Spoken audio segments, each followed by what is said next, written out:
Good evening, everyone. I'd like to call to order this meeting of the Fond du Lac City Council. First item of business on our agenda tonight is a roll call, and with us here, I will declare a quorum present. Next item on the agenda is a Pledge of Allegiance and a moment of silent reflection. Please rise. Pledge allegiance to the flag of the United States of America and to the republic for which it stands, one nation, under God, indivisible, with liberty and justice for all.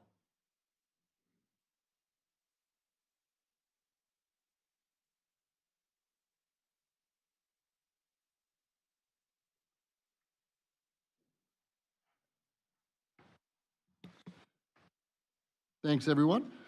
Next on our agenda is going to be the consent agenda. The consent agenda finalizes the proposed actions for the meeting, which is A, August 12th, 2026 minutes, and B, a list of claims dated August 20th, 2026.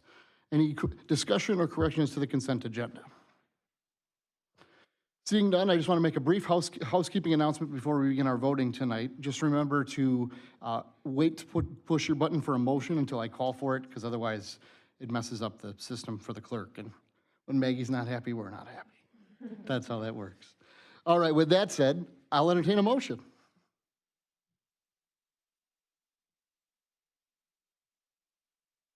We've got a motion for Mr. Mullen and a second by Ms. Mayweather. Thank you both.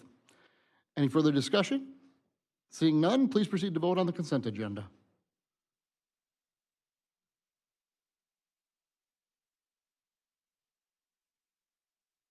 And that passes unanimously. Thanks, everyone. Now we'll move on to our action items. We're going to move on to audience comments first, and we're going to limit speaking time to non-agenda items tonight to 2 minutes, and items noticed on the agenda to 5 minutes. Ms. Hefter, do we have anyone wishing to speak? We have one person, a familiar person in these chambers. Our pal Antonio Godfrey's here from 5th Street. Antonio is speaking on e-bikes and scooters tonight, and let me just say, it's great to see you. Thank you. Good evening, everyone. I was not gonna make this a big ordeal. First of all, Chief, I want to apologize. I should have emailed you ahead of time. But over this summer, there has been multiple incidents with myself, and then I've talked to multiple people throughout the community with the e-bikes and the e-scooters. So I decided to just put a little post on my own personal page, and boy, did it explode in my inbox. This is not to attack e-bike, the use of them. This is not to attack people that are riding and using them safely. Someone is going to get seriously hurt. I have personally dodged multiple of them. I have locked up my vehicle on a multiple of occasions. I do not want to be responsible for hitting one of these children. And if you stop and ask them or say anything to one of them, it is a problem. I think we need to get a little bit reactive instead of being proactive. Our neighbors over in Sheboygan have already had 2 fatalities. With these e-bikes and people being negligent. There are some real cautious riders here in this community on these e-bikes. But unfortunately, there are some people that are just going to break the rules and break the law. These are children, these are adults. It's a multitude of everybody that are being disrespectful on these bikes, on these things. There needs to be some type of rules and regulations for these equipment. Years ago, we had the e-scooters rentals. That was an epic fail. We got rid of those. Those were gone within less than a year. Unfortunately, this needs to be addressed, and it needs to be addressed quickly before we have a child laying on the side of the road being scraped up and put into a body bag. Thank you, Mr. Godfrey. Your time is up. Appreciate your time. And with that, I believe that concludes our audience comments for tonight. Thank you. And so we're going to move on to our action items. Action item A is resolution number 9257, which is a resolution authorizing the issuance and establishing the parameters for the sale of not to exceed $17,835,000 $1,000 general obligation promissory notes, Series 2026. And I believe Ms. Davy and our special guest have that introduction for us. Justin can take it away. Yeah. Good evening, everyone. Thank you, Mr. President. It's great to see everyone here tonight. So it's that time of the year where you see me come and present the plan of finance. It takes a lot of work on everyone's time and work for preparing the capital improvement projects. You've seen the capital projects, and then we go through the process of issuing the debt for those capital projects. So tonight, what I'm going to go through as a quick little municipal market update. We'll go then through the financing summary and timeline, and then hit on the detailed general obligation financing illustrations, borrowing capacity, and as well as the waterworks system revenue bond financing illustration. So if we talk about the municipal market update real quick, what's been going on, it's you see it every day. It's the conflict overseas. When is that going to be resolved? No one really knows. They potentially have 60-day, agreements, and then those fall apart, and the financial markets kind of react accordingly. At this point in time, there's no real resolution in sight. So we've seen, the interest rate market kind of slowly be rising over the last several, over the last 6 months, and it potentially is going to continue. As we continue to see inflation a little bit higher than I think where everyone wants to see it.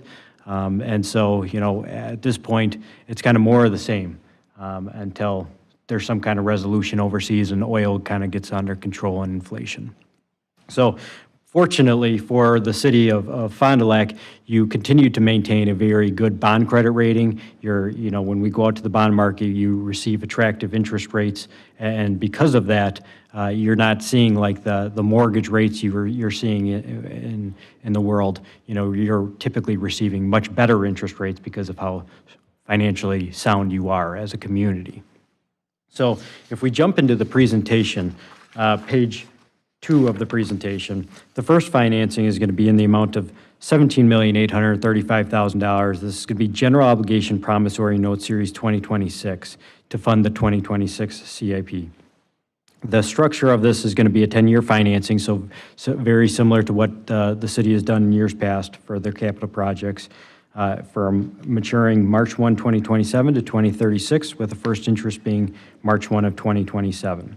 It'll be callable September 1, 2033, or any date thereafter, so that's when you can take a look at refinancing or paying it off, with the estimated interest rate of a 4.25% and a not-to-exceed parameter rate of 4.75%.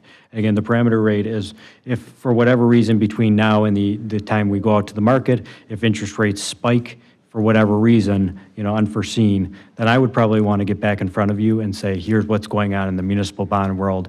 Maybe we wait a little bit longer before we jump into the market. There might be some event that happened. I don't foresee that happening, as we're in good position to be jumping in the market in the next week. So yeah, we're in good shape, and I fully anticipate we're going to be receiving a less than likely a 4.25%. Because again, what we do is try to be conservative in our planning, but you never know until it's actually finalized.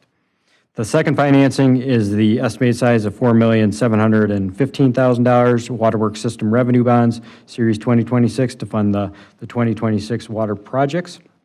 This is going to be a 15-year financing maturing September 1, 2027 to 2041, first interest March 1, 2027, and callable September 1, 2034, or any date thereafter, with an estimated interest rate of 4.75% and a not to exceed 5.25%.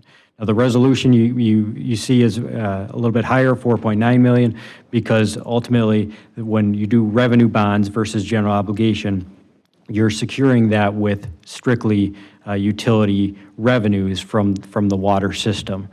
So when you do that, you don't have an unlimited taxing authority like you do for the general obligation debt, which with the revenue bonds, you have a set aside, what's called the debt service reserve fund. That reserve fund is set aside in case you, for whatever reason, can't make the debt service payment. You would tap into that to make the debt service payment. And that's all dependent on the interest rate you receive. So the higher the interest rate, the more is going to have to go to the reserve, because your debt payments will be higher. So that the 4.9 just gives a little cushion, but I don't anticipate it going above the 4,715,000 based on current market conditions. So going to page 3, the tentative timeline. So preparations are made for the issuance. So myself, Tricia, and her entire team have been working on this over the past couple of months. We're in really good shape. We went through the bond rating call, and good news was received the other day where we were affirmed the AA- for the general obligation. So that was excellent to hear that. And then the water revenue bonds, they had a negative outlook on them in the past, but they changed that negative outlook to a stable outlook going forwards because of all the prudent work of the city staff and council to get that utility in good position going forward. So that's excellent news. So council considers the plan of finance and adopts the parameters resolution tonight, ultimately giving authority to lock in the interest rates when we're ready, which we're in really good shape, like I said, and giving authority to the director of administration or a city manager. So same process as what we've used in the past. Tentative sale would be to target the week of September 1st, and then the closing would occur on October 1st of 2026. So that's when you'll receive the funds to reimburse yourself for the capital projects. So if we go to page 4 of the presentation, this is the detailed financing illustration. This is something that you've seen in the past. The way I'll lay it out from left side of the page to the right side. The left side of the page, this is the net existing debt service payment, so levy supported. This does not include any utility or TID type debt service. This is strictly levy supported debt service on an annual basis. And what you want to see is a declining debt service on a year-to-year basis, because ultimately you continue to have capital investments that you're making every year, and we need to make sure we are accounting for that on an annual basis. The middle of the page, that's the financing we're talking about tonight, and then the right side of the page is what the estimated debt service will look like after the financing is completed. If we go to page 5 of the presentation, so this bar graph is really what this is showing you is the general obligation borrowing capacity for the city. So municipalities are allowed to borrow up to 5% of your equalized valuation. The valuation for the city is now above $5 billion, so you've been growing at a pretty substantial pace from year to year. And what this is showing you in the black bars, that's your existing principal outstanding on an annual basis. So it's declining every year as you're paying down your debts. The blue is the financing we're talking about tonight, so that's stacked on top, and then kind of that light gray bluish color is the remaining borrowing capacity year over year going forward, assuming you continue to grow at a pretty minimum rate. Now, if you continue to grow more than you have, or than projected like you have, this is just going to show you have more capacity at any time, but what this is really showing is you got 57+% remaining capacity after this financing, so you're in really good shape looking long term. If we go to the last page of the presentation, this is going to be the detailed waterworks system revenue bond financing. And so again, left side of the page, that's your existing debt service payments on all your outstanding revenue bond, water-related debt. And then the middle of the page, that's the financing we're talking about tonight. And then when we go to the right side of the page, what we're trying to make sure that we're seeing is that you have coverage that's sufficient to be able to pay the debt service payments. So working with Tricia and her team, you can see that the coverage in 2026 was around 1.9 times, and then 2027, 1.68, and et cetera. But again, kind of thinking through and factoring in those future potential capital projects. So we're thinking about all the different puzzle pieces going through this. And as you can see, you got a really nice drop in the debt service in 2030 to make room for additional capital items, or just have the debt service drop at that particular point in time. So again, showing that you're in good position longer term in the analysis. That's all I have.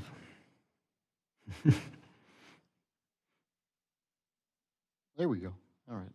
That button wasn't working for me, Justin. Sorry about that. No You problem. do such a great job explaining all that complex stuff. It's and This is my last one of these, which is kind of a bummer, which means it's the last time I get to read all those big numbers and feel really important. So, thank you so much for that great My pleasure. presentation. And Ms. Davy, just a clarifying question, because I know we've got the two resolutions tonight. Are we going to, do you guys want to reintroduce the next piece after we take a vote on this one? How do you want to proceed? No, you can just read the next one and then just proceed with the vote if that's what you wish to do. Okay, sounds good. Well, then in that case, we'll begin with resolution number 9257. And with Mr. Fisher's presentation complete, if there's no questions from council, I would entertain a motion at this time. You might have to refresh screens because of, oh, Mr. Biber has a question. Thank you very much. President Heisler. Justin, thank you for the presentation. I just had a clarification just to know, you were saying that the general fund, because it has more taxing source ability, that the rates are lower versus where the specialty utility, I'll get that right. The revenue funds, the debt service only, so it's only basically one service, just making clear. That's correct. Okay, thank you that's all I had a question on. Great clarification. Thank you, sir. Any other questions from council at this time? Seeing no questions at this time, I'll entertain a motion.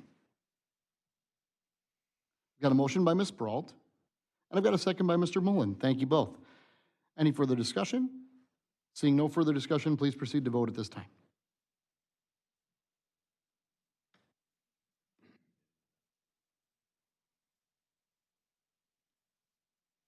And that passes unanimously. Thanks, everyone. And we've heard about the resolution that we're going to discuss now, which is 9258. That is the authoring and issuance of the establishment of the parameters for the sale not to exceed of 4,900,000 Waterworks Systems Revenue Bonds, Series 2026, and providing for the payments of such bonds thereto and their covenants respect thereto as well. Resolution 9258 is where we're at on the agenda right now, and because we don't need an introduction from Ms. Davy or Mr. Fisher, I'll take questions from council on this resolution at this time. If there are none, I'll take a motion at this time. I've got a motion by Mr. Mullen, and I've got a second by Ms. Brault. Thank you both. Any further discussion on this 9258? Seeing no further discussions, please proceed to vote. And that passes unanimously. Thank you, Justin. Thank you, Tricia. Thank you, everyone. And with that, we'll move on to action item C, which is Resolution 9259. That's a resolution waiving the prohibition against possession of alcoholic beverages on specified public ways for Big Brothers Big Sisters of Fond du Lac County's Halloweeny 0.5K event that is taking place on October the 30th, 2026. Ms. Hefter has that introduction for us. Thank you, President Heisler. Big Brothers Big Sisters of Fond du Lac County is requesting the city to waive the prohibition against possession of alcoholic beverages on public ways for their annual Halloweeny 0.5K event on October 30th, 2026. This event is only for participants over 21, and no glass containers or carry-ins are permitted in the designated area, and city staff recommends approval. Thank you very much, Ms. Hefter. Any questions for Ms. Hefter on this? Seeing no questions from council in the queue, I'll entertain a motion at this time. We've got a motion by Mr. Biber and a second by Ms. Luring. No other questions or discussion? Let's proceed to vote. Thank you both. That passes unanimously. And now we'll move on to ordinance number 3832. That's an ordinance amending chapter 65-8, the room tax, and our assistant city attorney. John, the introduction is yours. All right. Thank you, Mr. President. This ordinance was brought before the council last month on July 22nd as an input item. City staff proposed an amendment to the existing room tax ordinance. The amendment will make the tax more equitable so that all innkeepers will pay their fair share of the tax. The additional provision will allow the city to remove their permit, or excuse me, revoke the permit, and not allow them to operate until they file the necessary reports and pay the room tax to be collected from the city. We have not received any negative comments from the proposed ordinance, and city staff recommends approval, and I'm happy to answer any additional questions you might have. Excellent, thank you, sir. So just one point of clarification for me, and then I'll take other questions from council if there are some. No changes, correct, to what we saw last month? No, Everything's the same? same as last month. Yep. Thank you very much, appreciate it. Any other questions from council? Seeing no questions, I would entertain a motion at this time. Mr. Biber has a motion on the floor. I need a second for that. Mr. Mullen has a second on that. Thank you both. Any further discussion? Seeing none, please proceed to vote.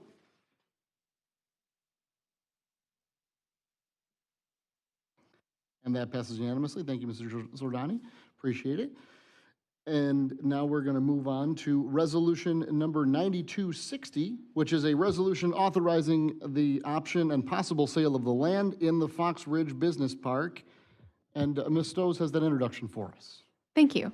Maggie, could you please go to the map of the property from the agenda materials? It's a different one than this one that was included with the agenda.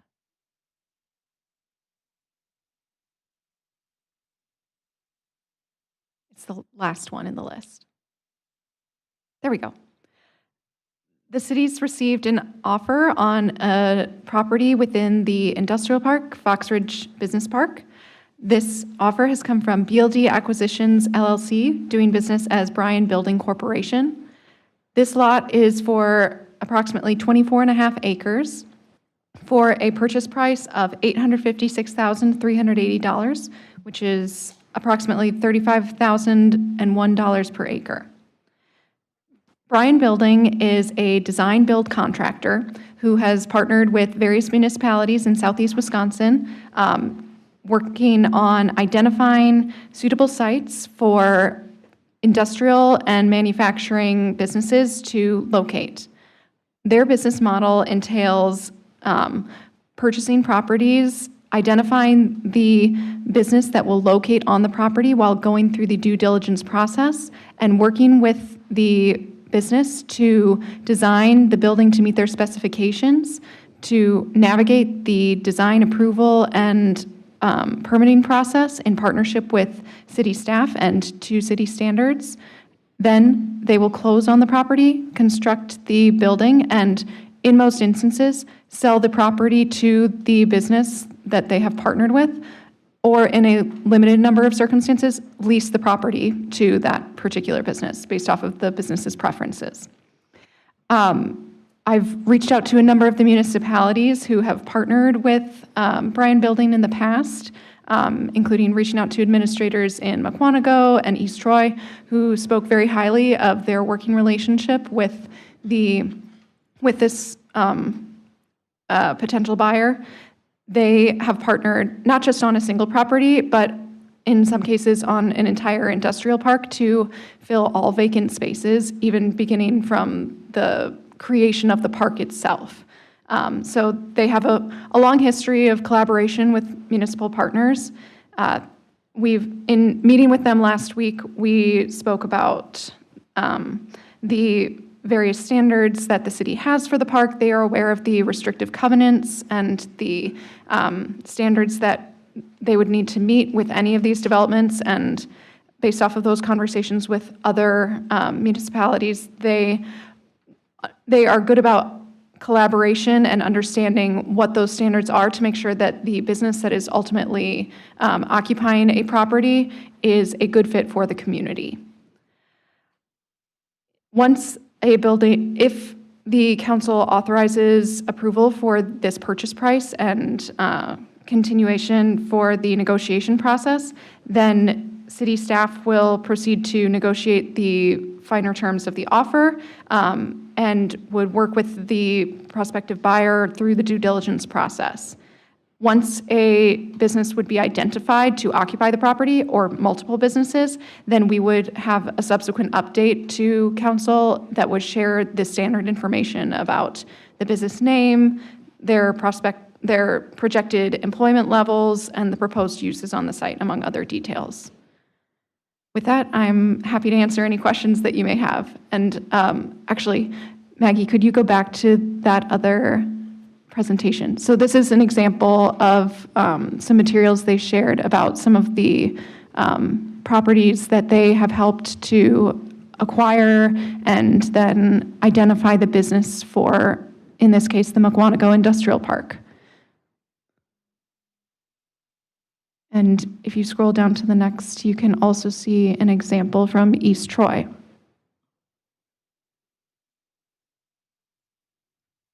With that, I'll open it up for any questions. Thank you. Questions from council, I'll take at this time. I'm going to go to Mr. Mullen first.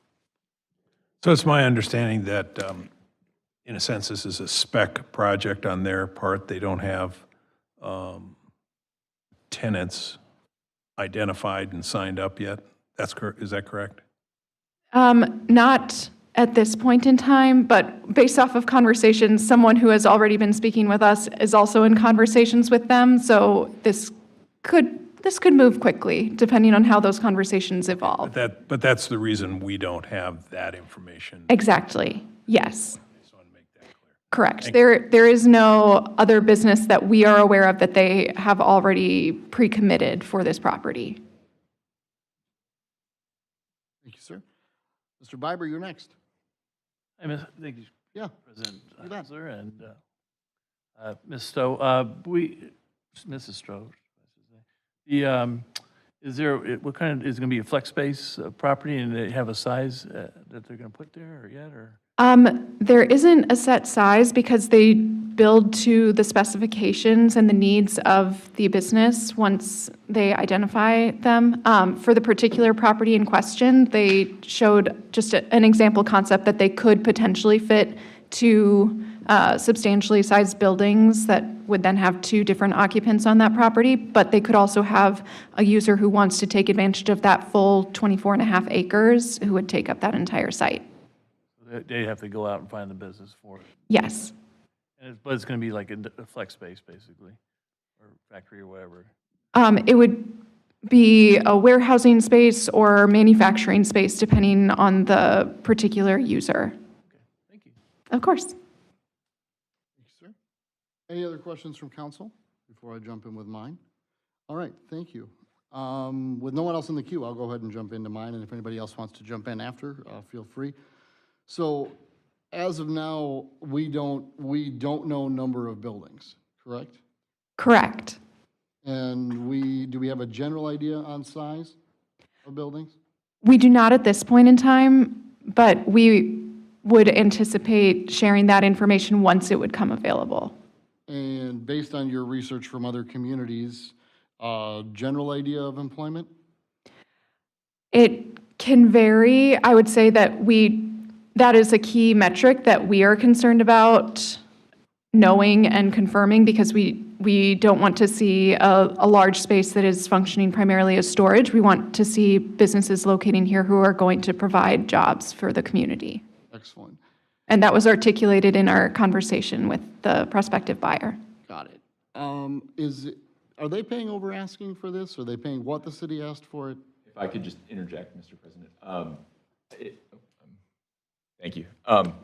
So I do think that there could be an opportunity to discuss some of these kind of competitive and bargaining questions in closed session, but to prevent a loss of maybe bargaining positioning, I would recommend some of those questions to be in closed session. Got it. Okay, so then my question for you is, and I'll pose this as the legal question, if we approve this without those questions being answered, then then those questions are kind of a moot point, aren't they? We could certainly answer some of those questions and have that discussion prior to moving forward. I just would suggest that we have those conversations in a closed session setting. Understood. So Yeah. would it make, so in order to facilitate a closed session, making it the most appropriate way to answer those questions, and that closed session obviously not taking place tonight because it wasn't noticed on the agenda, which I totally understand, would it then benefit the council to potentially postpone until we can have a closed session? If the council feels like they don't have enough information to make a adequate decision. Got it. Yeah. Okay. Well, And then if I can guess- add one more detail, Yeah, please. in our industrial park informational materials, we have a minimum floor posted that is what we would entertain as a minimum asking price. And so this exceeds that minimum floor. Okay. Well, my struggle is my next question, and I think the most obvious question, at least for me, is why are they paying over asking?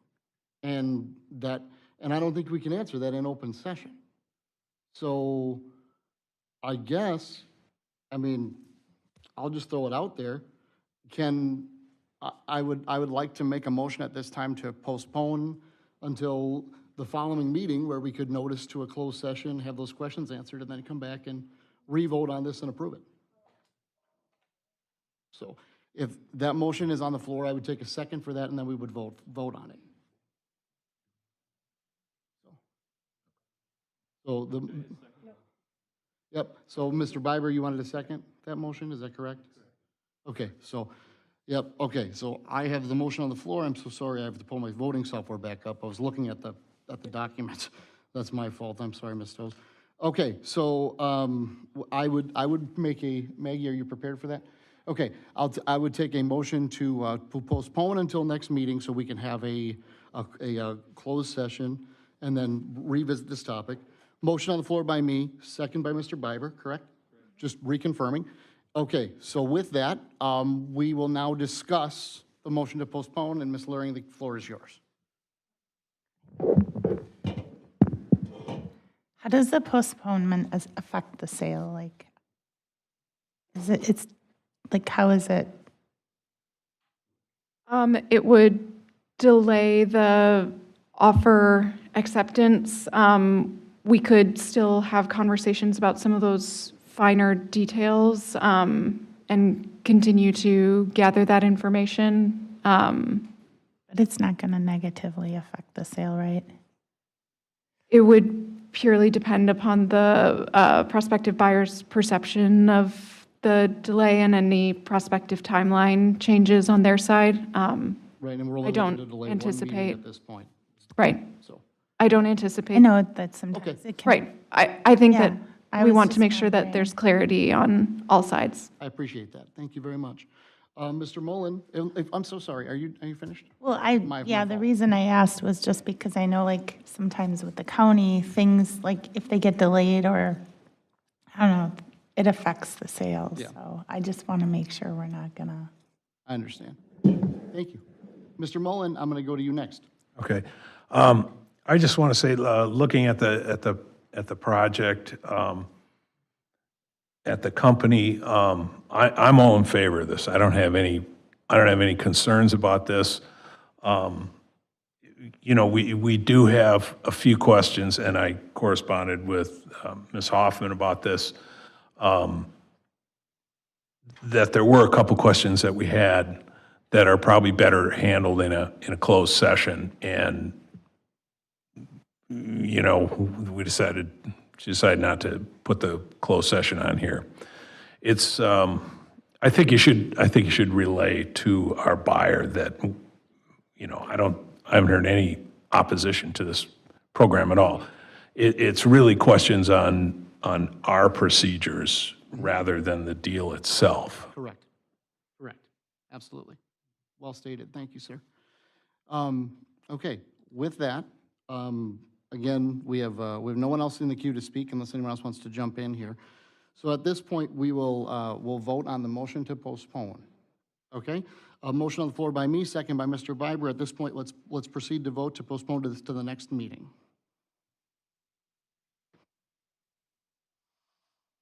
And the vote passes unanimously. Thank you, Ms. Stowe. We look forward to the closed session, further discussion, and passing this at the next meeting, potentially. Thank you very much. Some places help you slow down. Other Was that fun? If you wanted to go fishing, Maggie, we could have just ended it early. I'm just kidding. I'm just kidding. Okay. All right. Well, with that, thank you all for a great discussion on that, by the way. I really appreciate it. I'm going to go ahead and move on to input items. And we're going to start with the library budget tonight. Ms. Fuller, it's yours. Yes, good evening, Council. Thank you so much for the opportunity to speak before you this evening. I'm excited to highlight some of the initiatives that the library has undertaken during the last year and the good work that staff are doing. Ms. Fuller, before you continue, can you pull your mic just a little closer for me? I'm a Sorry. little mic-averse. Yeah, no, this deaf radio guy's having a hard time hearing you. You're fine. No, it sounds good. Thank you for that. Council, thank you so much for the opportunity to speak before you tonight. It's my pleasure to talk about the initiatives that the library has undertaken over the past year and the good work that staff is doing every single day. Maggie, next slide. So I'd like to take a moment to highlight the mission of the library, which is the library strives to support a high quality of life in Fond du Lac through reading, lifelong learning, and community involvement. Strong communities have strong libraries. In short, the Fond du Lac Public Library has something for everyone. Next slide, Maggie. And I'd like to talk with you a little bit about where our funding comes from. Something for Everyone is possible because of the financial support and the teamwork of the city council, fellow department heads, the library board, the library friends, and again, that work of dedicated library team.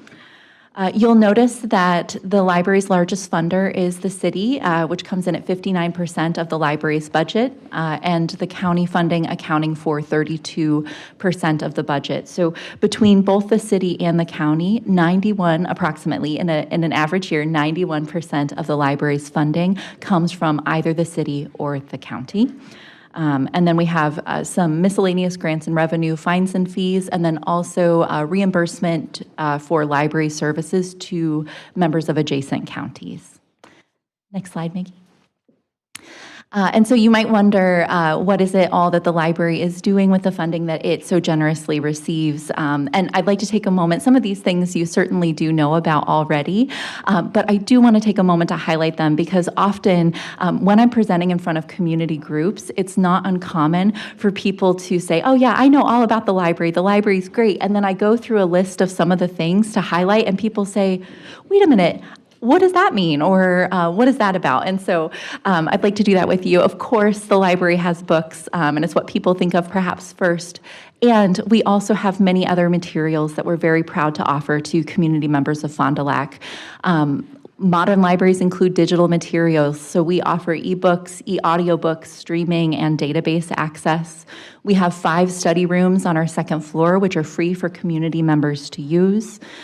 We have a Green Thumb exchange. People are becoming accustomed to hearing about seed libraries in libraries, but something that Fond du Lac does that many libraries don't do is a Green Thumb exchange. And so what that means is people can bring in cuttings of their plants and exchange them with other members of the community, which is a great way for us to build community in a very modern era. We have things like a puzzle exchange, take one, leave one. Of course, you know about our local history and genealogy because you received a presentation from John Serrano. I'll talk a little bit more about that later, but we have an excellent local history and genealogy collection. We also offer reading programs for people of all ages, and we just finished a very successful summer reading program.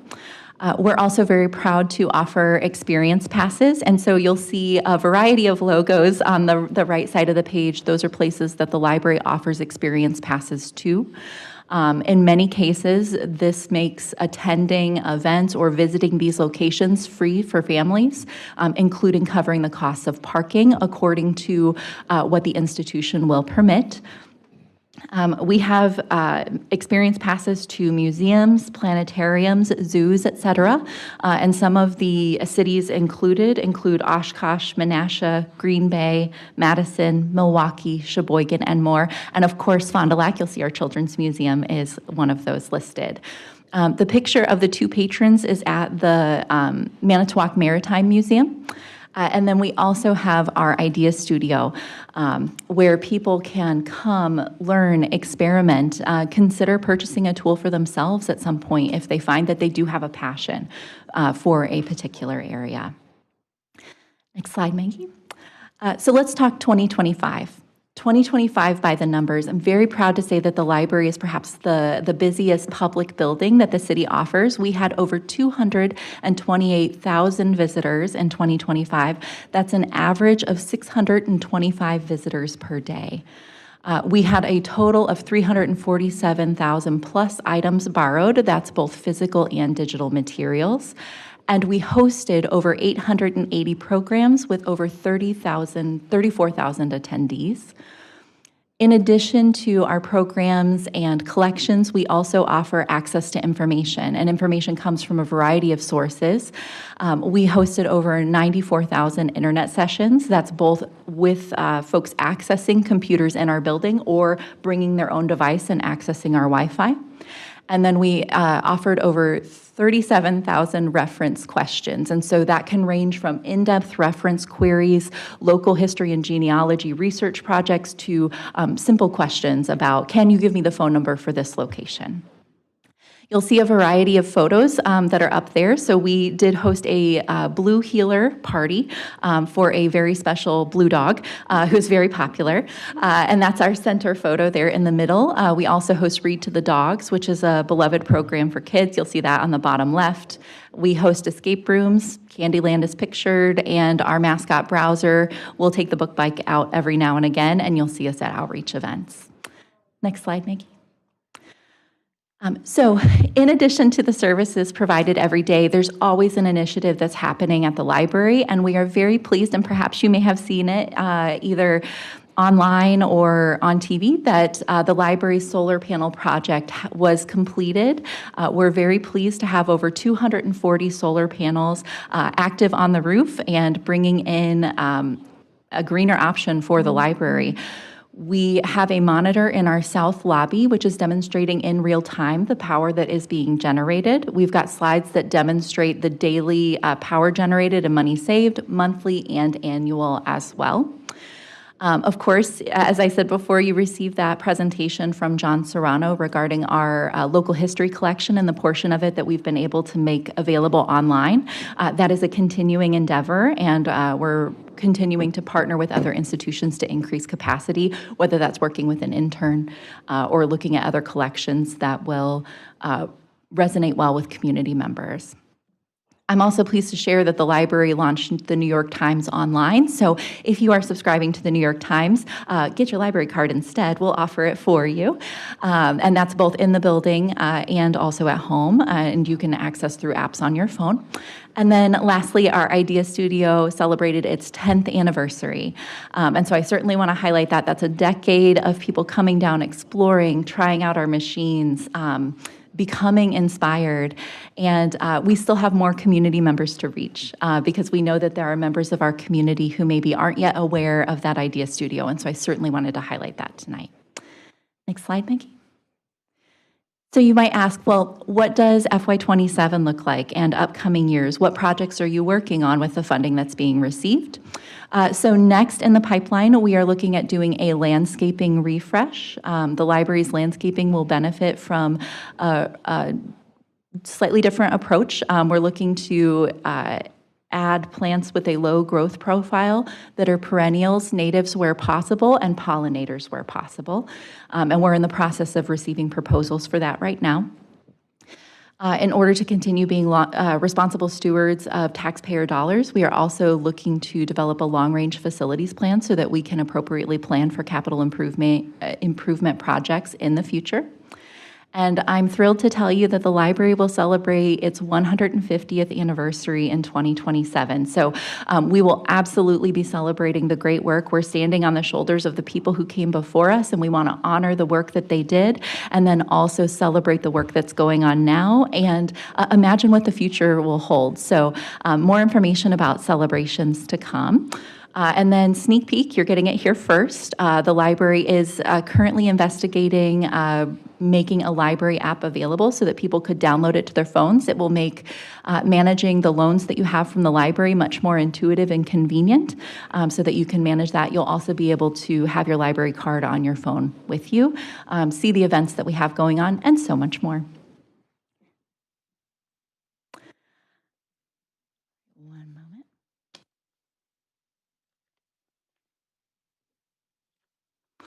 Okay, so you've seen charts, numbers, and pictures tonight, but what I hope you've seen are what really all of those things represent.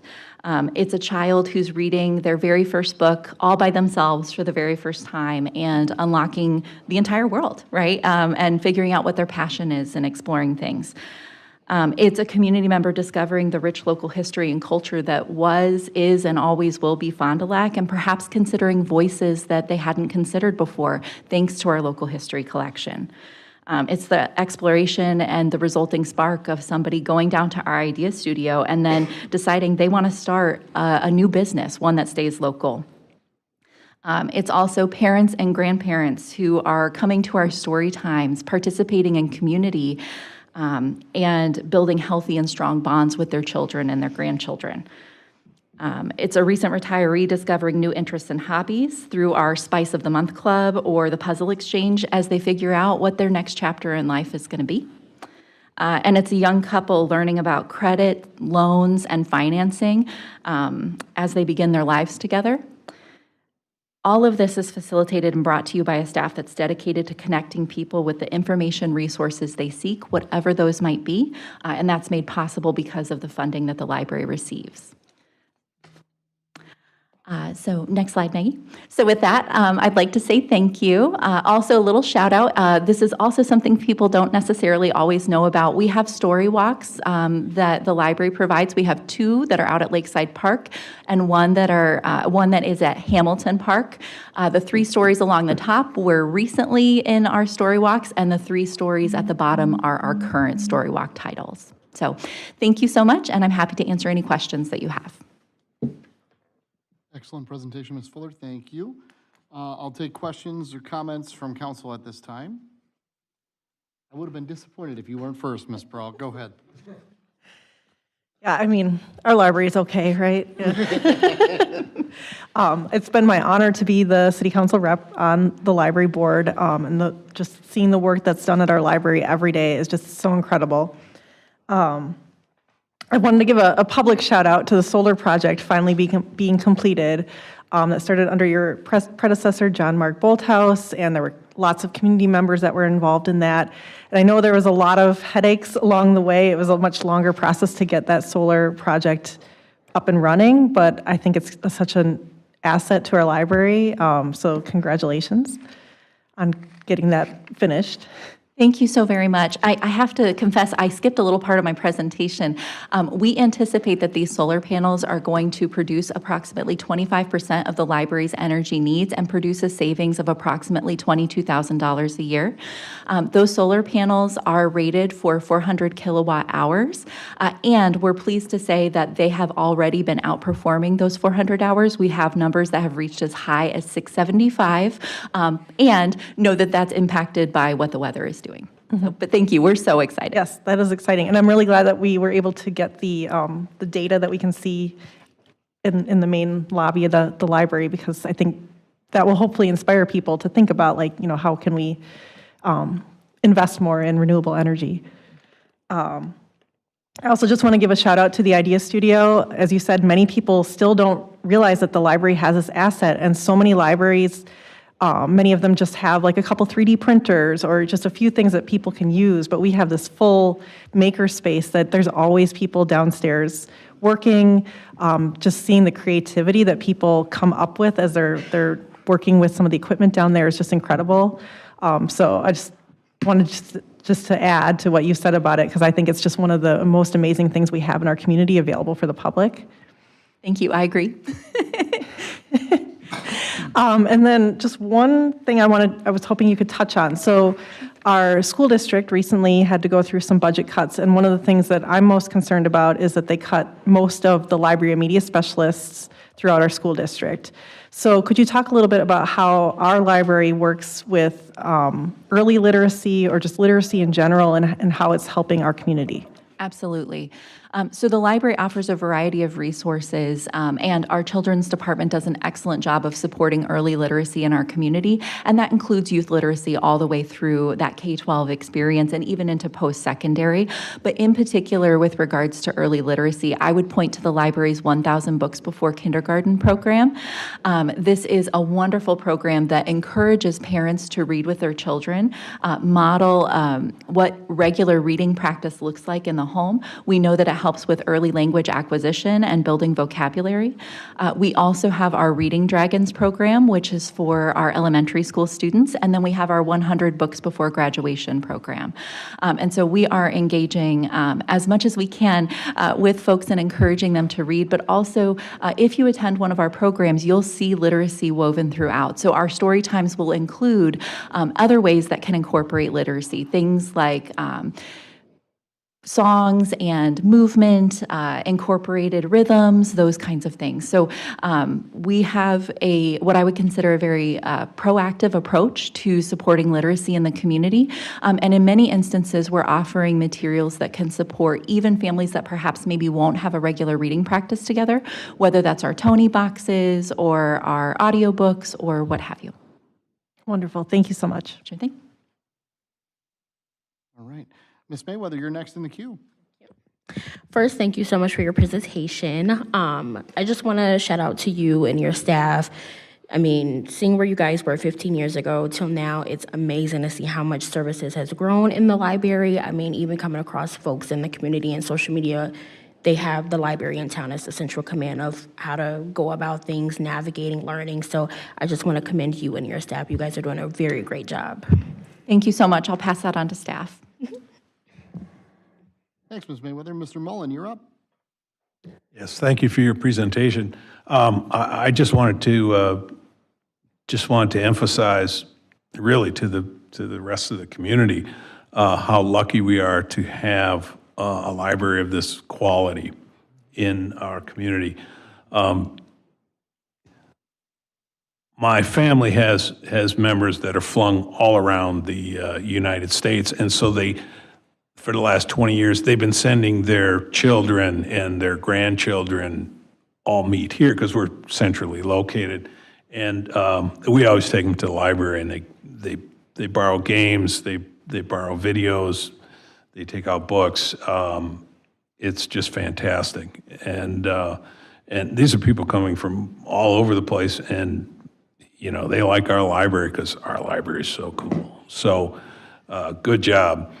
And also, as you mentioned, over the years, it just keeps getting better. We just keep putting more things in, and it's a resource in the community that maybe isn't as famous as some other things, but it's really special.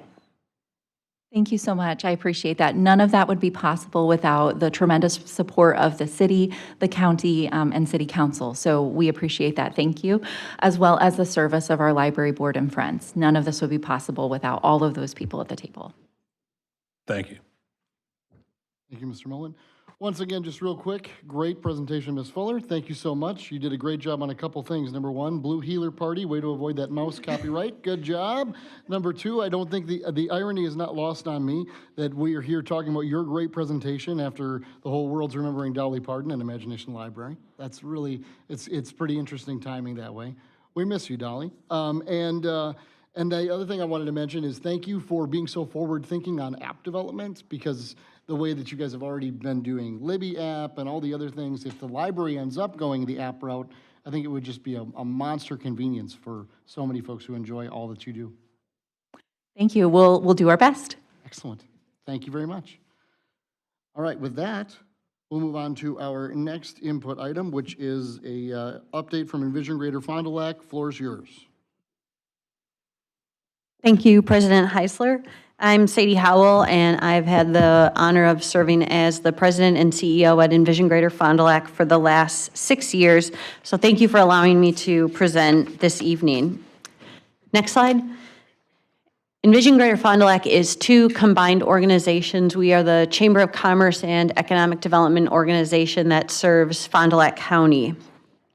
The chamber side is what most people know us for, business advocacy, education and leadership training, networking, promotion, and being a policy voice for local business. The economic development side is where a lot of our behind-the-scenes work takes place. Business recruitment and retention, site selection, market research, workforce development, and entrepreneur support. But here's the thing, last year we decided to really bring those two things together, and rather than saying our chamber does one and our economic development organization does another, we are one combined membership, which means our membership and investment tiers have been updated, that when you are a member investor, you're investing in our strategic plan, not in one specific thing, which all rolls up into that shared community impact in the center. Talent, infrastructure, livability, and community. Next slide. Today we are 650 members and investors strong. Each year we host about 112 events. We helped 145 startups and new businesses, and we have a 90% member retention rate, which is really above industry standard, and we're really proud of because it means that our members believe in our mission and vision as well. Next slide. As part of our combined membership, that was part of our 5-year strategic plan, which there's a lot of text on that slide. Our 5-year strategic plan is really centered around 3 goals: unifying our stakeholders, empowering entrepreneurs, and developing a future-ready workforce. Next slide. And 3 words tie our plan together that you're going to see throughout everything tonight. We connect, we inform, and we innovate. Next slide. Wanted to spend a little bit of time on economic development. And what is economic development? The word gets used a lot, but it's worth being clear on what we mean and what our board of directors defines economic development. We believe that it is 3 things working together: business, place, and people. Helping businesses start, stay, and grow, creating a community where people and businesses want to invest, and helping residents participate and advance in the workforce and economy. Economic development is the work of creating the conditions for businesses to succeed, people to prosper, and communities to remain strong. Our job is to help connect these dots: business, place, and people. Next slide. So where does Envision fit? Our role touches all 3 of those areas. We keep businesses here and help them grow through 100 business retention expansion visits annually. We create the next generation of businesses by meeting with 150 entrepreneurs annually, giving them technical assistance. When a good business can't access traditional capital, we introduce them to the WRNC Revolving Loan Fund or Fond du Lac County Capital Resources, the county's revolving loan fund. We connect 3,000 young people to careers in high school. We introduce 200 students to local entry-level career opportunities through ROC tours. We build future healthcare talent by hosting a healthcare expo at the Fond du Lac High School. We help find tomorrow's workers through our Make My Move talent attraction program. We help those workers and families find places to live through our housing advocacy. We help advocate for policies making it easier to invest and grow in Fond du Lac County through our advocacy committee. And finally, we get everyone pulling in the same direction by convening the right people at the right table for the right conversations. I want to highlight 2 of these tonight: Make My Move and our housing work. Next slide. Our county is facing a population decline, and we can't wait for it to solve itself. Our employers need certainty that there's going to be a workforce for them in the future and a customer base to support them. So we applied for a state grant through WEDC and received $346,000 along with $100,000 that the Envision Board of Directors matched in order to work with Make My Move. Every year, 7 to 10 million people move across state lines in America. 1 million of those households use Make My Move's website to find their new place to call home. We help Make My Move by turning that interest into real workable leads and then turn those households into our new neighbors. Our shared goal is 32 new households to Fond du Lac County, each one supported with real programming and a genuine local connection. Next slide. And it's working. Right now, we have 987 active applicants in our pipeline that want to move to Fond du Lac County, which can translate into just under $400,000 in annual economic impact, $1.6 million over 5 years, $56,000 in annual tax contribution, and 2.2 jobs created annually from this program alone. Next slide. We're seeing this interest from across the country. Of those 987, 14 people are in the final pipeline, meaning they have secured a local job and found housing. All of them are high household incomes and have obtained local employment with places like the Fond du Lac School District, Verve, a credit union, and Mercury Marine. I'd like to tell you about the 3 families that we welcomed last week. Caroline and James moved from Washington State, driving their family and dog 30 hours to get here. They were very excited because even though moving here at the last minute, they were both able, their boys were both able to enroll in football. And so when Caroline joined us for the picture and welcoming, the boys weren't there because they got to be at football practice. Rob moved from Connecticut and chose to live in Ripon, where he's already finding his favorite places to eat and shop. Andrew brought his remote job and is our first boomerang. He went to Campbell Sport High School and his family still lives in the area. When he decided to move back, he initially was looking at Madison, since he was used to moving around the country in larger metro areas. But his aunt, who is living in Colorado, saw the Make My Move incentive, sent it to Andrew, and Andrew told us that was the extra nudge he needed to choose Fond du Lac over Madison. Next month, a Marine veteran will begin a new career at Mercury Marine after retiring from his military career. Jonathan, Cindy, and their 6 children chose Fond du Lac over other communities for their forever home because of the welcoming community and the Fond du Lac School District. Next slide. That effort is backed by our Find It in Fond du Lac County campaign, telling our story to the people who are already looking for exactly what we offer. And Maggie is going to play a commercial that we created for Make My Move. Some places help you slow down. Other places are built for moving forward. Here, you find both. Find it in Fond du Lac County, a region on the rise. Fond du Lac County is where communities connect, careers take shape, and everyday life just works. From lakeside towns to close-knit neighborhoods, you'll discover themed festivals, Friday night fish fries, and Wisconsin's famous old fashions all across the region. Whether you're building a career, raising a family, or starting something new, you'll find it in Fond du Lac County.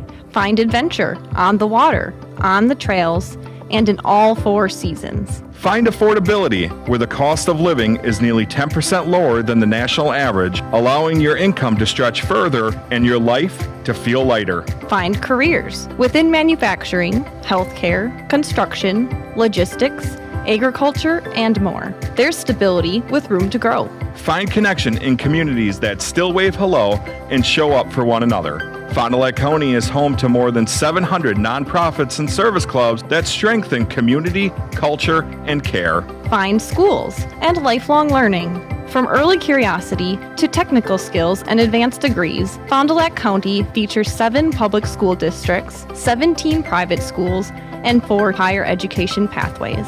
Find safety and enjoy peace of mind in an area with crime rates below the national average. For families, professionals, remote workers, and dreamers. Find your people. Find your place. Find your purpose. Find the life you're looking for in Fond du Lac County, a region on the rise.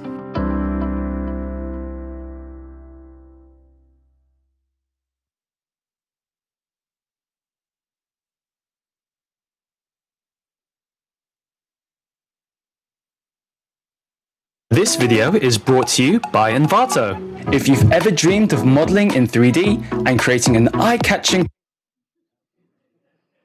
That is not part of any of our commercials.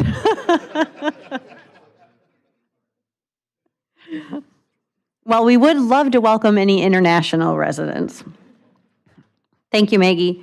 The second thing I want to highlight is housing, and this sits squarely in the place category I talked about earlier. We're focused on housing affordability and availability, the missing middle, and bringing partners together.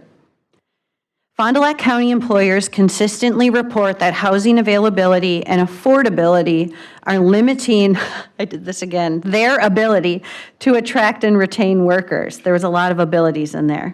This isn't a low-income housing gap. It's a missing middle. Households earning solid wages still can't find homes to buy in the price range they can afford. Envision Greater Fond du Lac convened a housing committee, bringing together municipal partners, local builders, and community stakeholders to address this as a workforce infrastructure issue. The committee is working through a structured, phased process, testing feasibility, engaging builders, and building community support before bringing forward any specific proposals. Early builder engagement has been positive, and initial financial modeling supports the concepts as workable. Workforce housing is economic development.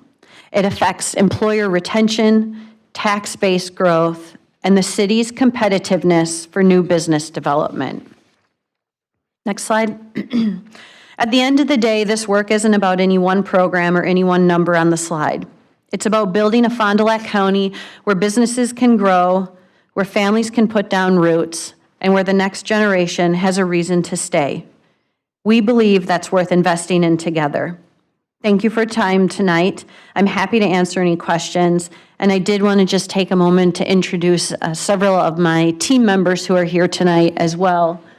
Raina Lyman handles our business retention expansion program. Joe Van Huysen handles our membership and investment outreach.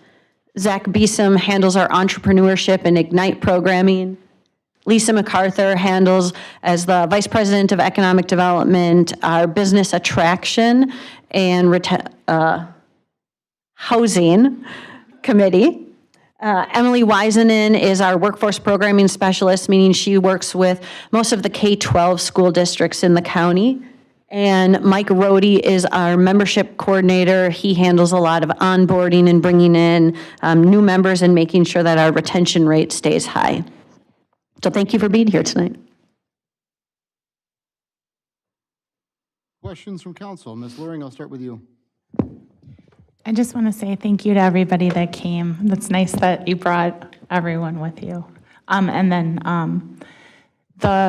the Chamber of Commerce. So Envision is our Chamber of Commerce. I just wanted to clarify that because I was in the building last week and someone was looking for a Chamber of Commerce and was told that we don't have one. And it wasn't anyone at the city desk, so just so you know. But I said, yes, we do, and then I directed them to Envision. So I just want the public to know that we do have a Chamber of Commerce. Yes, thank you for making that connection. Thank you, Ms. Luring.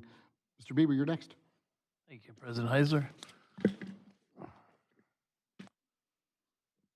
Sadie, you covered a few of the items here. Could you expound some of your success stories of it? You said like Ignite and certain programs that you do a little bit more, expound on a little bit from those different ones that you guys handle and some of the success stories you had with that.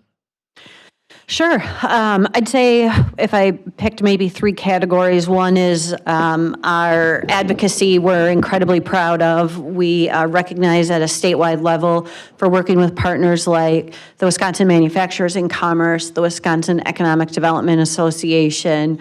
I sit on the statewide Wisconsin Chambers of Commerce executives, as well as the Business for Child Care Coalition statewide. And there are certain areas that we are incredibly active and vocal on, such as retaining the manufacturing and agriculture tax credit in the state of Wisconsin for our manufacturers, being pro-housing. So we spoke in testimony in favor at the state capitol for the tax credits and business development tax credits. So we're really proud of our advocacy work, both state and locally. Locally, I would say we have programs like the public office preparation to dispel a lot of the myths of what it's like to run for public office or maybe serve on something like the library board, and really urge people to become involved more locally in their community. On our chamber side, the Leadership Fond du Lac County program we're incredibly proud of, that started back in the 90s. Actually on the slide earlier that Rachel Fuller showed of the bike book, that was a project that came out of Leadership Fond du Lac County, and then it was donated to the library to use. So every year businesses, and actually the city is a champion member and investor with Envision.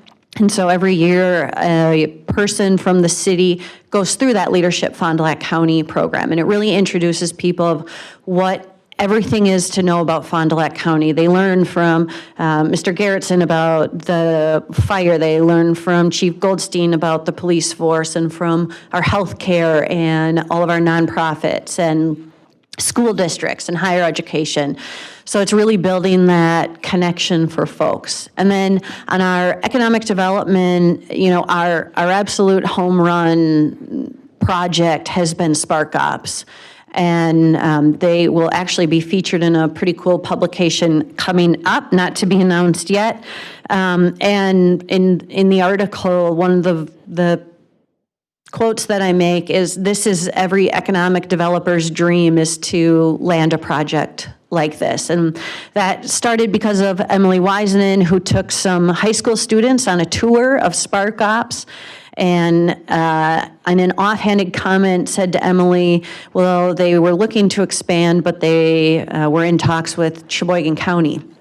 To which Emily came back to the office and said, I don't think that's probably great. Told Lisa, and Lisa MacArthur reached out to Spark Ops, found out, yes, they are growing, they're spread out across several properties in the city of Fond du Lac, and they wanted to be in one central location to grow.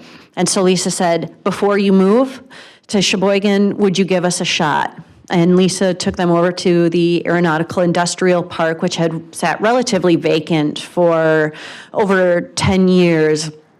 And then worked with the county executive, Sam Kaufman, because the county board did have to sign off on any purchase, similar to what you had to do earlier tonight. And the county agreed to sell it at a reduced price, and Spark Ops then chose to remain here. And so they started with, I'm not even sure how many employees, and they are going to be growing up to 100 or more employees. They are broke ground over in the Aeronautical Industrial Park.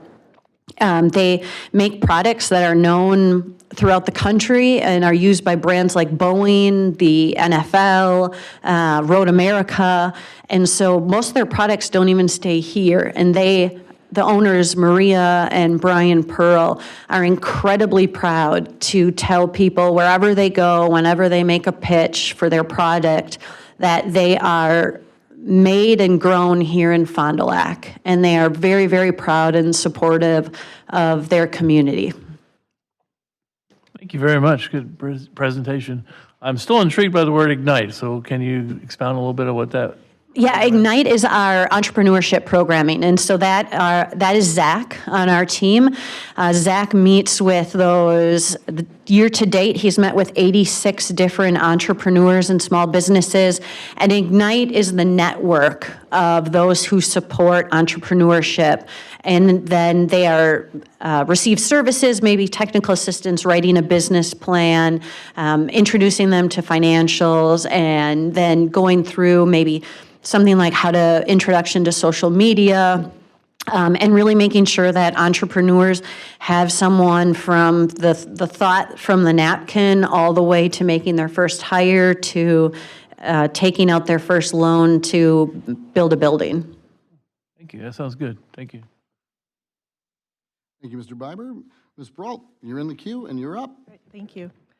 Well, thank you for your presentation. I also want to thank you because you had just briefly touched on your work on childcare, and I want to thank you for continuing to, bring attention to that issue because it's a major workforce issue, especially as we've seen some decline in our state investment in childcare, and a lot of providers I think are really worried. So I appreciate that you continue to bring that issue forward.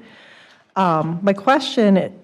I know you said you don't have a lot of specifics yet on your housing initiative, but I'm just interested if you could talk a little bit more about like what is Envision's direction or vision, if you will, because here at the City Council, we've talked a lot about housing. We understand there's a lot of need for more housing development and working to try to create more investment in housing. We have found that the best way is to invest in the infrastructure, to use tax dollars to spur that development. So where does Envision fit into that? A quick comment on the childcare. Thank you for saying that. I think you've heard me say this before, that in the last 2 years, childcare has not risen to the top of concerns for employers. And yet we have childcare providers in this county that continue to struggle. We lost one of the largest cities' childcare facilities in November of 2024. And another facility is closing actually as of August 31st. And so the struggle absolutely continues, and there isn't an easy answer, and it is a lot of explaining and educating. And so just wanted to say also thank you for bringing that up. Housing is a great question. So because we are the Chamber of Commerce and Economic Development Organization, what can Envision do?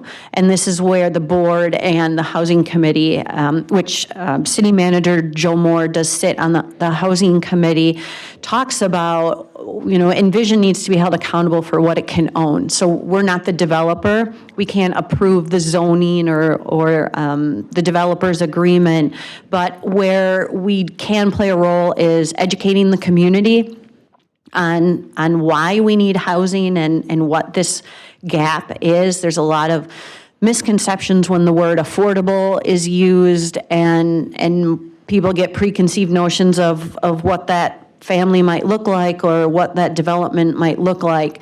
And the reality is, it's housing for people that are our neighbors, like the child care providers, our teachers, our EMS workers, our CNAs, that are making a livable wage, but because of the inflation and the cost of housing, it just becomes unattainable for them to make the down payment and make the monthly mortgage payment. And so this is making sure that everyone in the community and in the county understands that there is a housing shortage and there needs to be something done, which everything that the City Council has been doing in terms of that public-private partnership is the only way that housing development is happening now. It's because of investments that you have made through the city's investment into infrastructure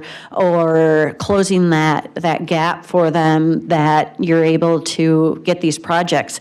And your numbers are absolutely speaking for themselves. The amount of single-family housing and multifamily that is coming down the pipeline, and the developments that the city is investing in is incredible, because that is where our workforce is looking to move. Two of the Make My Move families actually purchased homes in the city of Fond du Lac. Thank you. Thank you, Ms. Brault. Any further questions from council? Seeing none, that closes out this input item. Thank you. We're going to move on to input item C, budget summary for 2027. City Manager, Mr. Moore, and Director of Administration, Ms. Davy. Floor is yours. Thank you, and good evening, everyone. We figured that 2 presentations wasn't enough. And so now here's a third. So you heard throughout the summer from the department heads about what they're doing, what their departments have accomplished, and what their aspirations are for 2027. The budget is aligned with those aspirations and those requirements, and that's what we're going to talk about tonight. We're going to talk about the what and the how. The how is how we align resources to the missions of the various departments and to the city overall. Next, please. So we have 3 strategic priorities. They guide what we do and how we resource it. So let's just briefly look at those 3. For some of you, it'll be review. For some of you, it'll be new. Next, please, Maggie. So the first of the 3 is maximizing public safety. I've put 5 points below that in my assessment are the 5 most important things that any municipality can and must do if they offer those services. They have to be high quality and uninterrupted. Next, please. Number 2 is community and economic development to drive prosperity. And we have talked about residential development in the past. You heard it again just a few minutes ago. I'm going to talk about where I'm recommending some investments in our capital improvement plan to align with that. And then last is protecting and improving publicly owned infrastructure. And that means everything. That's providing high quality parks that are well equipped with new equipment, the things that the kids want and the adults want, and then adding more where we can. And then lastly, continuing investment in roads and bridges, and I'm going to point out some of those as we go through the capital improvement plan as well. Now I'm going to turn it over to Tricia Davey to give you a summary of what the 27 budget looks like. Next slide, please. Oh, I apologize, Tricia. I hung you out to dry. These 5 things are what we must do. So these are about performance. And we believe that we've adequately resourced the departments to be able to provide this performance. And then within that, the department heads' outstanding leadership that I think you all really picked up on this summer as they were making their presentations will drive what would be good to great. And that's, what this budget facilitates. Now, Tricia, it's all yours. Next slide, please. So for the operating budget, next slide. So our budget is balanced.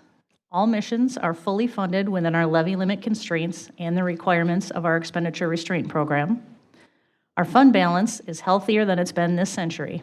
This was viewed very favorably during our recent debt rating calls with Standards & Poor's and helped with the ratings that Justin had mentioned earlier.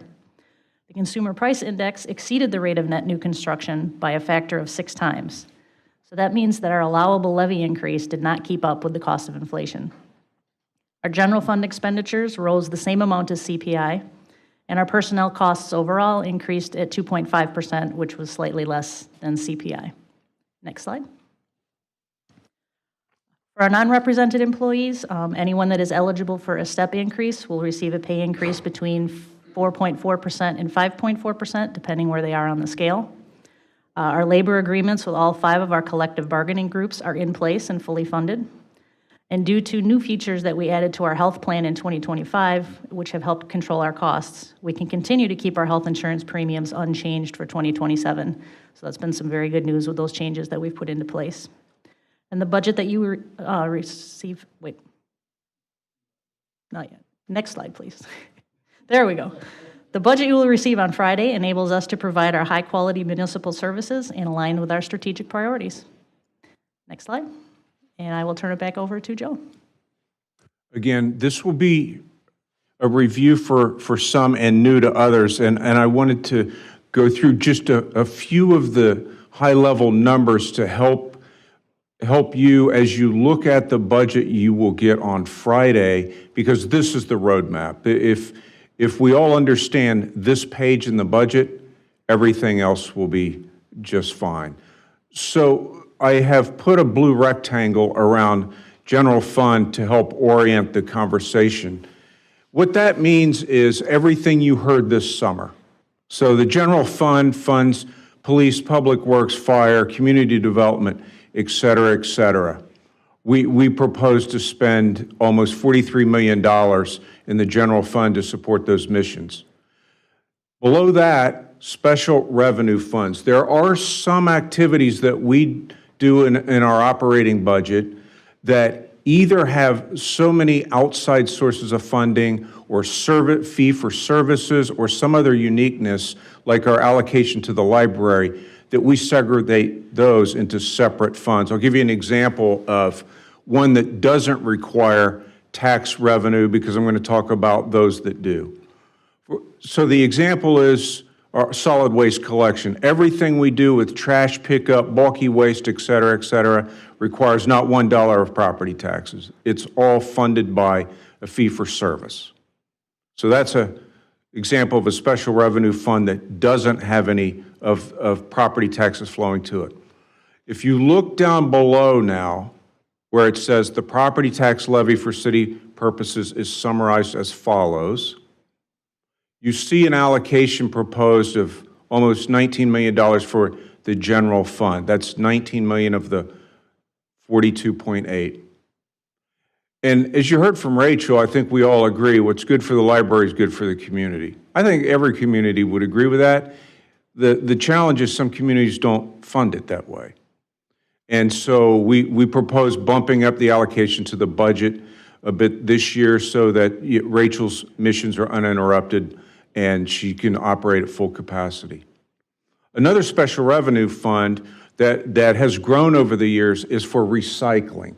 Used to be that the state of Wisconsin had a real emphasis on recycling and then backed up that emphasis with grant funding. That has been winding down, and so our allocation to the recycling special revenue fund has grown to $700,000 and remains so for '27. And then we have the transit special revenue fund, and we propose to allocate $210,000.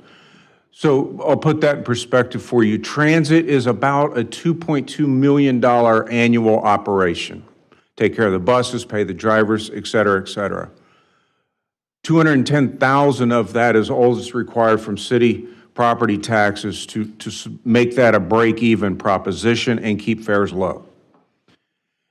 We also then have a capital projects fund, special revenue fund, and what that's for is to try to offset borrowing. We put as much of the levy in it that we can afford to put in it, so that, for example, we propose to keep that at the same levels it was in '26, and that's almost $300,000 we don't have to issue debt for, and that's a good thing. And then lastly, Mr. Biber, what Justin was referring to when he said that the interest rates were lower for general obligation debt because there's sort of an unlimited upside to the coverage. In the state of Wisconsin, we have to levy for our debt coverage. And so that pleases rating agencies greatly because they know that that's the law. And that's where that final calculation comes in for the debt service fund. So we're going to ask you to approve a levy of almost $37 million. Before we leave this page, I want to turn back to the upper section. So I'm going to show you in a moment that we propose over $21 million in capital improvement plan investments. You'll notice that to properly treat the water, the wastewater that we put back into Lake Winnebago every day will cost about $30 million a year, almost 31. To extract water from about 900 feet below the ground, treat it and distribute it to all of our water customers costs about $23 million a year. No property taxes go into either of those activities. That's all supported by the rates we pay with our water bills. And then there are two other funds when you receive the budget. You might wonder, what's the internal service fund mean? A lot of organizations have internal accounting practices because of the way they fund internal operations. We provide health insurance to everybody who wants it, who works for the city of Fond du Lac. It applies across the departments, so we manage that in a central fund. And the same is true for information technology. It's just a way that helps us to account for those two activities separately, and also to make sure that we funded them adequately. So now let's go to the next page. I'm going to run through our capital projects in total, but only highlight a few. Next, please. So here we begin the almost $22 million of proposed investment in capital investments. Everything I've highlighted in yellow, I wanted to point out because you heard about it this summer, about aspirations. Now we're putting prices to those aspirations. So the Macy and Portland parking ramps are assets worth millions of dollars. It's important to maintain those to a high level. So you see there a bit over $400,000 proposed for that maintenance. Moving into the police department, a couple of highlights. We always like to keep our squads modern and never to have squads on duty that are not dependable or that are consuming too much maintenance. And so you see almost $500,000 in investment for police squads. And then another one is the $1.1 million investment proposed to essentially finish off the police department's renovation that's been ongoing for a few years. This one will be pretty involved, but in the end, we'll have an essentially new police department inside and out. For fire rescue, I highlighted the ambulance because it wasn't but about 5 years ago that Chief Garrettson and I would have told you the ambulance costs about $200,000. Now they cost $400,000. And so, just to follow up on a conversation you had with Chief Garrettson, I wanted to point that out. Next, please. Public Works has quite the buffet of investments every year, so I'm just going to point out a few. Where I've highlighted street reconstruction, within that is Division Street. So that's part of that $1 million of investment. Moving on down, I'm going to highlight Pioneer Road. Paul DeVries talked to you about that. The price we've put to that is a little over $2 million. That will be a great improvement, in part because it will get people off the street that are on foot or on a bicycle, where there's no room to do that now. And it will greatly enhance people's ability to turn on and off of Pioneer in that area. And then down below, housing facilitation, that is our phrasing for support to housing. You see here two different recommended investments of $500,000 apiece. One of them is an expansion of what's going on near Holy Family in that new neighborhood. Another one is, and this will probably be of a lot of interest to people when it's underway, because our partner is proposing with us to complete Park Avenue. If you've been out by Park Avenue and come in off of V, the new Park Avenue goes about halfway across that property as you're facing the water tower. This project will connect that end of Park Avenue all the way over to the water tower at Martin. And so Park Ave then will flow all the way through that part of the city. And it will give access to that property for homes to be built. Next, please. Stormwater, we talk about that often because we're investing quite a lot of money annually to mitigate flood threat. But I did highlight here three things. We are also doing some underground infrastructure in those two housing endeavors that at $130,000 apiece is what I propose.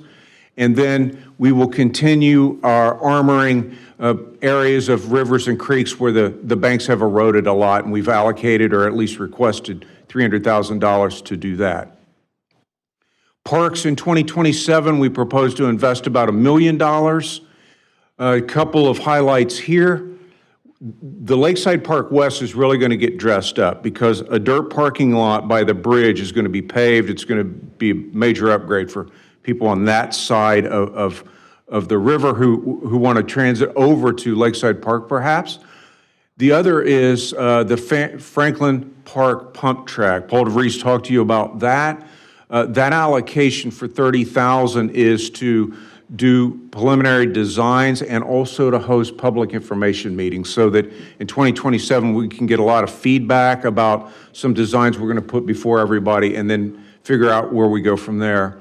And then I highlight the brine maker not because it's exciting, but because it's super important. And having our own with the proper capacity will allow us, we pre-treat the streets in Fond du Lac. This will really up our game when we have our very own, and that's a little over 300 grand. Next, please. So this is the last one. Back to what's good for the library is good for the community. Rachel showed you one of her capital investments when she said landscaping and a couple of other things. One of those other things was a long-range facilities plan. Great idea. And so we recommend that the city fund that. And that is the total proposal of capital expenditures for next year. All that adds up to that $21 million that you saw on the summary sheet, and we'll also see in your capital improvement details when we give you that book on Friday. I would also mention that there's many, many more millions of capital expenditures that you will find embedded in the wastewater budget and the water budget. But again, those capital expenditures are either funded by ratepayers or the debt to purchase those capital expenditures is funded by ratepayers. Next, please. So this is the next to last slide. We will bring all the budget books over to your homes on Friday. They're in the hands of the printer now, and we will have a special budget meeting on September 16th. That makes 3 meetings in September. The 16th will be the third Wednesday of September. And so that's the evening we'll get together. I would urge you to send questions to Tricia, Tessa, me, or any of the department heads between now and then, because what we'll do with those, we'll answer you directly, but we'll also compile those questions and answer everybody when we get together on the 16th. That way, you know what other people have been curious about, how we answered those questions, and that'll help facilitate that conversation on the 16th. So love to hear from you on that. And we will also go live to the world on Friday by posting all of this on the webpage. So with that, next slide. Be glad to take any questions you have. Thank you, Mr. Moore. You're welcome. Questions from council for Mr. Moore? Mr. Biber, you're up. I'll have to look over the budget for a lot Sure. of things, but thank you for doing that and getting involved. I just had a question on page, I think it's 8, with the summary of outcomes. It's good for the increase for the employees, 4.4, but working for government and for big corporations, that sometimes the raises always get eaten up by the insurance costs. Are the insurance kind of percentages going up at all, or no? Mr. Biber, look at the first bullet and the third bullet. So It unchanged, it's Yeah. not Yep. going to go up there. That's Yeah. why I just want to make sure on that. Yeah. And that's good, I'm glad for that. That was my only question. Thank you, sir. Any other questions from council for Mr. Moore on that? Not seeing any.